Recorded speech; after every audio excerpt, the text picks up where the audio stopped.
दिवंगत नेते अजित पवार यांच्या जयंतीनिमित्त राष्ट्रवादी काँग्रेस शरदचंद्र पवार पक्षाचे नेते युगेंद्र पवार यांनी बारामतीतल्या विद्याप्रतिष्ठानमधील अजित पवार यांच्या स्मृतीस्थळाला भेट देऊन अजित पवारांना श्रद्धांजली अर्पण केली.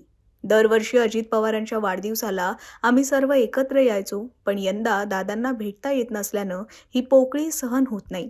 दादांच्या जाण्यानं बारामती पोरकी झाली आहे, अशा शब्दात युगेंद्र पवार यांनी आपल्या भावना व्यक्त केल्या आहेत. दादा आज दादांची थोडे वर घ्या ना बूम खरं तर वाढदिवसाला शुभेच्छा देण्यासाठी फोन करत बूम वर घ्या. वाढदिवसाला आम्ही सगळे भेटायचो, इथं काटेवाडीला ते यायचे आणि आम्ही सगळे जमायचो. आज असा पहिलाच त्यांचा वाढदिवस आहे, आम्हाला त्यांना भेटता येणार नाही. आज सुद्धा विश्वास बसत नाहीये की अशी दुर्दैवी घटना घडलेली आहे आणि काका आता आपल्यामध्ये राहिले नाही. माझा वाढदिवस असताना ते मला फोन करायचे, त्यांचा वाढदिवस असताना मी त्यांना एखादा मेसेज करायचो, कारण ते कामात एवढे व्यस्त असायचे की फोन आता काय उचलतील नाही उचलणार सांगता येत नव्हतं. त्याच्यामुळे एखादा मेसेज किंवा जर भेटले, जर इथं कुठं आजींकडे आले तर मग आम्ही भेटून त्यांना शुभेच्छा द्यायचो. सुरुवातीचा काळ फार अवघड गेला, कोणाला विश्वासच बसला नाही की असं काहीतरी झालंय. मी तेव्हा बारामतीतच होतो, लगेच मी तिथं विमानतळावर एक 10 मिनिटात पोहोचलो. सगळं बघितल्यावर मनाला वेदना झाल्या. सगळे बारामतीकर तिथं जमलेले. आज पण कुणाला विश्वास बसत नाही की दादा आपल्यामध्ये आता राहिले नाहीत. बारामतीमध्ये त्यांनी एवढी कामं केलीत, पुढच्या 25 वर्षाचा 50 वर्षाचा विकास डोळ्यासमोर ठेवून पवार साहेबांच्या मार्गदर्शनाखाली ते तशी ती कामं करत आलेत. आणि बारामतीकरांना दादांची खूप कमतरता जाणवतीये.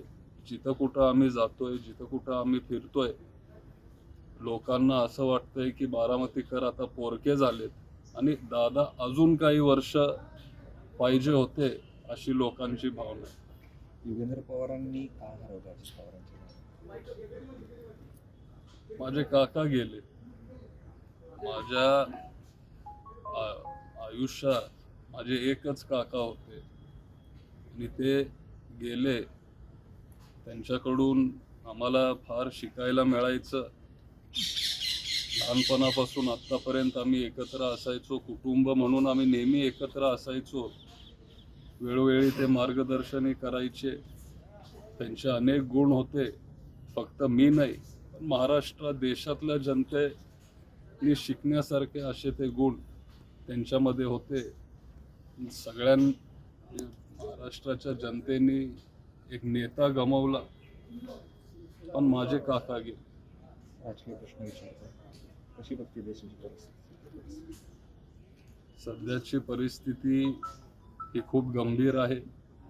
काल पण आदरणीय साहेब, सुप्रियाताई, उद्धव ठाकरे साहेब, आपले अरविंद केजरीवाल साहेब परवा गेले, अखिलेश यादव तिथं होते, राहुल गांधी, प्रियंका गांधींनी तिथं वरती त्यांच्या पंतप्रधानाच्या घराच्या बाहेर आंदोलन केलंय.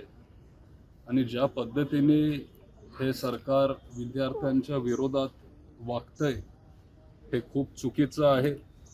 लोकांना अजिबात ते आवडलेलं नाहीये. आणि विद्यार्थी त्यांच्या हक्कांसाठी तिथं आंदोलन करत असताना जर त्यांना तुम्ही मारत असाल, जर टिअर गॅस त्यांच्यावर टाकत असाल, जर लाठीचार्ज त्यांच्यावर जर तुम्ही करत असाल, तर याचा जाहीर निषेध आम्ही करतो. हे खूप चुकीचं आहे. हे जर आता थांबलं नाही तर हे आंदोलन देशभरात पसरायला वेळ लागणार नाही.